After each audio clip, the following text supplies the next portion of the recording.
2024. KPU dan Bawaslu meminta masyarakat untuk menggunakan masa tenang ini sebagai momentum untuk memikirkan dengan jernih siapa yang akan mereka pilih dalam Pilpres 2024 nanti. Salah satu ukuran pelaksanaan pemilu yang sukses adalah tingginya partisipasi warga menggunakan hak pilih dan tidak golput, serta pemilu yang terlaksana dengan aman, damai, dan berlangsung dengan asas luber dan jurdil. Kita sudah hari pertama di masa tenang setelah kemarin 75 hari kampanye sudah selesai, aneka kegiatan sudah dilakukan oleh semua kandidat.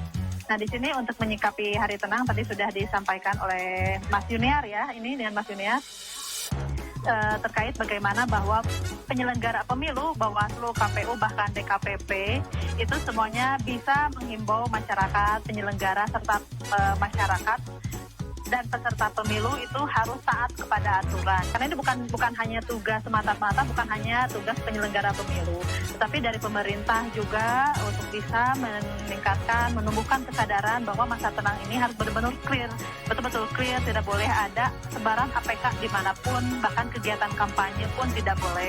Karena ada payung hukum yang mengikat. Yang sangat krusial di masa tenang ini adalah dipergunakan oleh peserta pemilu terkait dengan sebaran money politik. Karena minimnya kesadaran peserta yang minim terkait sosialisasi, kekhawatiran saya nih akan tingginya potensi kecurangan. Kecurangannya itu ya sebaran money politik dengan aneka kemasan. Sebenarnya masyarakat sekarang relatif lebih cerdas ya. Kita melihat potret bahwa kita mengalami pemilu sudah 12 kali, berarti sudah sangat dewasa, sudah puluhan tahun kita melewati pesta demokrasi. Kita mudah mencari mengakses segala sesuatu, beda dengan kondisi sebelumnya. Apa yang disampaikan oleh peserta belum tentu nyatanya demikian. Ya silahkan di tracking terkait dengan kapabilitasnya, terkait rekam jejak pesertanya. Jangan sampai kita menyerahkan suara kepada orang yang tidak tepat.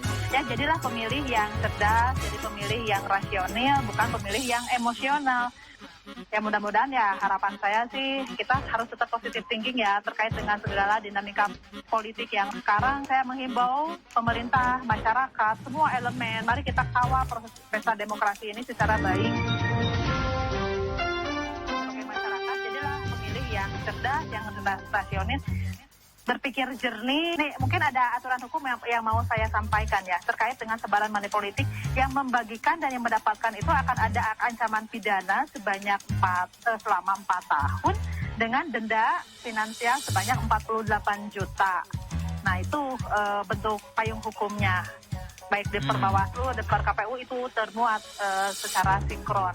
Harus kita bedakan terkait dengan mana rezeki, mana suap. Kalau suap itu kan hukumnya haram ya. Kalau kita sebagai manusia yang beragama, kita sudah tahu itu tidak baik, tidak benar. Agama saya mengajarkan demikian. Ya seperti kita transaksi jual beli suara ya, pada akhirnya mereka mengeluarkan sebaran money politik, pada akhirnya mereka jadi seorang koruptor. Kalau menemukan temuan di lapangan terkait dengan sebaran money politik, silakan daftarkan ke Bawaslu terdekat, mau tingkat di desa ataupun di kecamatan ataupun di daerah.